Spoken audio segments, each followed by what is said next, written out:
So having a look at the principles behind really good distance control with your wedges, the first thing we're going to have a look is where the ball position is going to be. So you want it right in the centre of the stance, and you want to make sure that it is fully in line with your sternum here, the centre of the body. You don't want to have any tilt this way or too far forwards, because that really affects how you can deliver the club. Then the first thing we'll be looking at is the swing length. So we're actually looking at a partial swing, which is 9 o'clock backswing, which is left arm parallel to the ground here.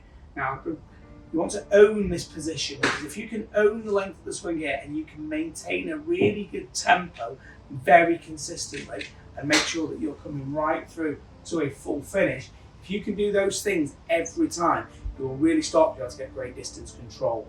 What we're going to do is have a look at this now, hit a few shots, and show you how to apply this into your practice using Toptracer.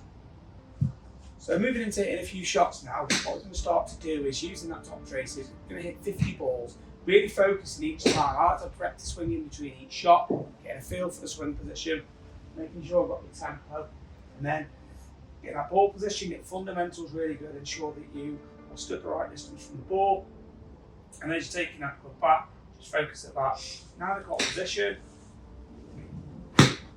decent tempo through, to sort of full finish, and then really start to get that feel. So overall what you're trying to do there is get a feel for the swing length matched into the tempo. You're then going to move through 50 balls, then you're going to have to hit those 50 balls, you can get the mean, the average of how far those are going. If I was you, I'd look at carry and total, because this can be very, very good for different times of the year, when greens are firmer or softer, and make a big difference to your ability to score from that 100 yards in the zone.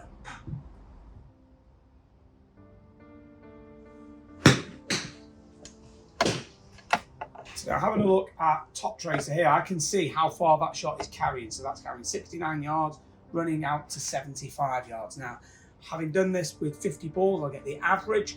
This is then going to make a huge difference to my ability to control how far that ball's going. What I do next is actually some 10-30 swings, repeating the process to make sure that I have got the ability to control that swing length and how far it's going. What I then do is I go through the bag, I have a look at, I carry 4 wedges, so I go through all 4 wedges, I have 3 swing lengths, which is a 9 o'clock, a 10-30 and a full.